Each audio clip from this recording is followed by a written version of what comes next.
I've got such great friends in the sport, but I really want to beat them a lot, like all the time.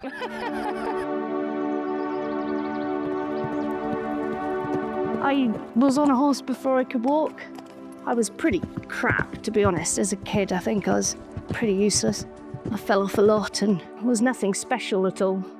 But I was just obsessed with it and loved all the pony club activities.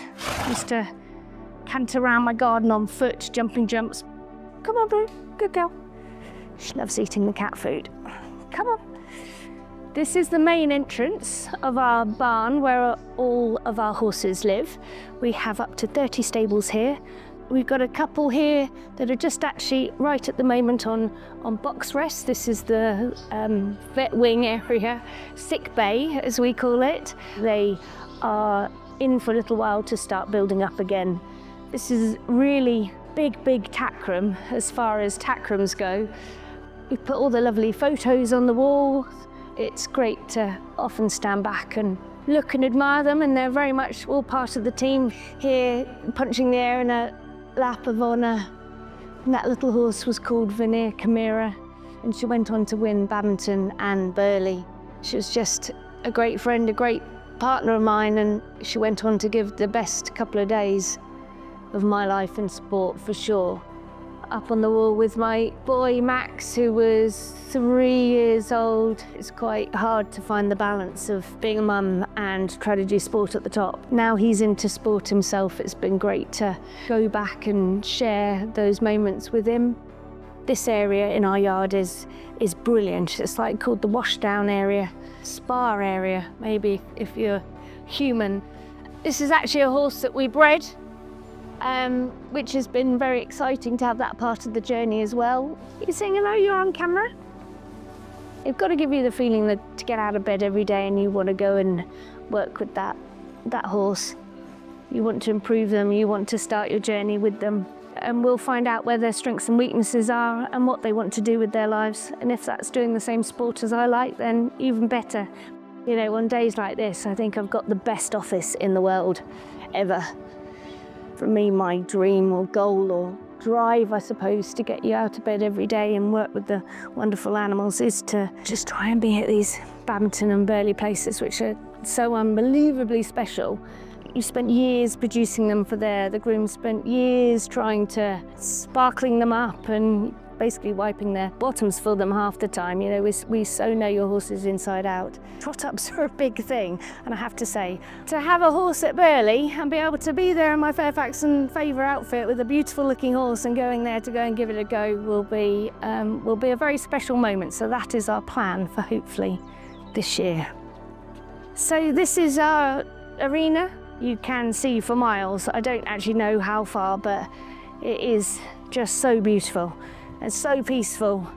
I actually would take it any day than any other place in the world, to be honest.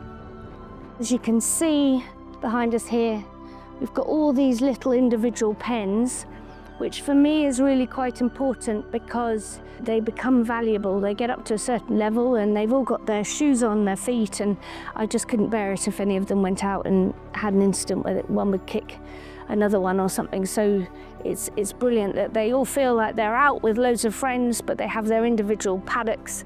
It's a happy place for them all. You've got to find a life balance. You've got to be happy, and it's our job to get the best out of them, as it is to keep working on ourselves as well. I love drinking gin, I love eating lots of food, and I hate doing any exercise. So all those few bits and trying to be an athlete don't really go together that well. So it is something that I do have to try quite hard on. It's not just a horse to be responsible for us when we're going cross country. It's just as important at 10 minutes that we're still strong. If I got to the end of a cross country and I was very tired and I hadn't done my job for the horse, that doesn't deserve to be winning rosettes. I've got such great friends in the sport, but I really want to beat them a lot, like all the time. But I'm also genuinely very happy when they beat me. We all work hard. We all enjoy the ups and downs. The moment you think you're any good at it, you're flat on your ass the next second, usually. This guy is called MCS Maverick. He's called Eric to his friends. He's actually a new ride for me this year. Hello, Dan. And so every day I'm still trying to find out new stuff about him. He has been ridden by the last couple of years by a great friend of mine called Pippa Funnell, and she was really keen for me to take on the reins. Come along, sweetheart. You can come in here. Good boy. His aim is hopefully, to go to Burghley, and that is the beginning of September. So we haven't got an awful lot of time to try and get to know each other. Good boy.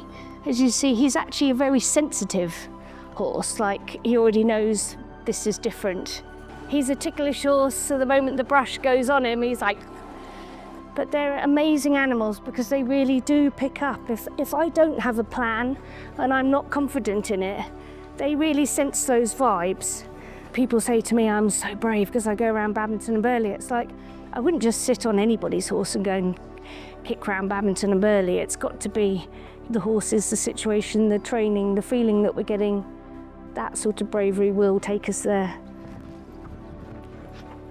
The advice I would give to younger people or people wanting to try and get into the sport is to realise in the first place why you do it. And I think the bottom line is you get into it for the love of horses. There is so much to learn, whether it's being young and going to pony club, grooming, picking up their own poos, cleaning their tacks, learning all the other sides of learning your trade. It's not just getting on a horse and going to a competition. You have to understand these animals through and through. It's not a tennis racket that I can put back in the cupboard. It runs through your blood. It's a way of life. The success usually comes at the end of that, I think.